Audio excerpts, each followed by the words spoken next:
The internet, cell phones, social media, texting, and other ways of connecting with those around us and around the world have made pop culture and events in society a bigger part of our lives, making us think about things not only that we are doing, but what our friends, family, celebrities, or even strangers are doing.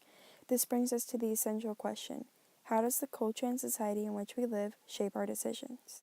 We see the rise of pop culture displayed in The Great Gatsby by F. Scott Fitzgerald, where Nick Carraway introduces the setting in one of Gatsby's extravagant parties by saying, "In the main hall, a bar with a real brass rail was set up, and stocked with gins and liquors, and with cordials so long forgotten that most of his female guests were too young to know one from another."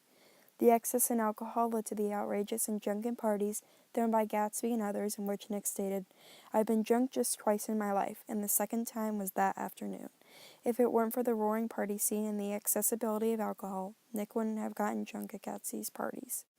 This scene proves Malcolm Gladwell, author of the Tipping Points theory of the power of context, correct. Gladwell states, "The power of context is an environmental argument. It says that behavior is a function of social context. The power of context can be seen in everyday situations or those that are not as common."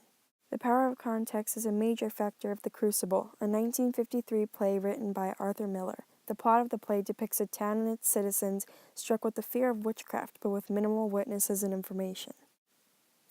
Fear ran from one household to the other, only worsening the situation and therefore guiding the decisions of the townspeople, jury, and everyone in between. Shown in the quote, a fire is burning. I hear the boot of Lucifer. I see his filthy face. And it is my face and yours stand forth, for them that quail to bring men out of ignorance, as I have quailed, and as you quail now when you know, in all your black hearts, that this be fraud. God damns our kind especially, and we will burn together.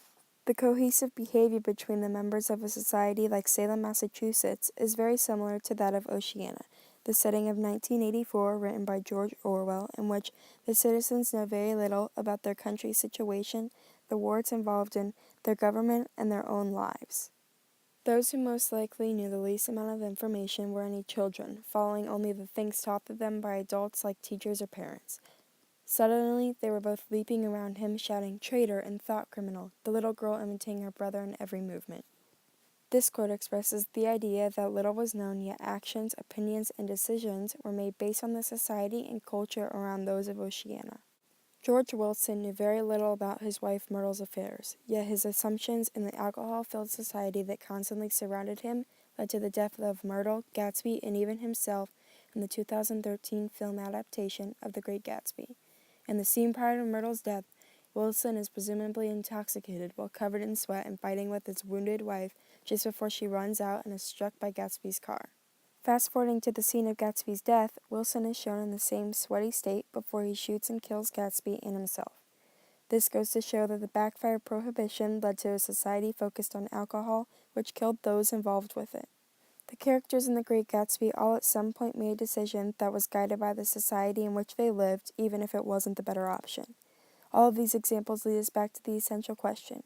Whether it's witchcraft, totalitarianism, or alcohol, theories like the power of context prove that society and culture guide the decisions made by those who live in it.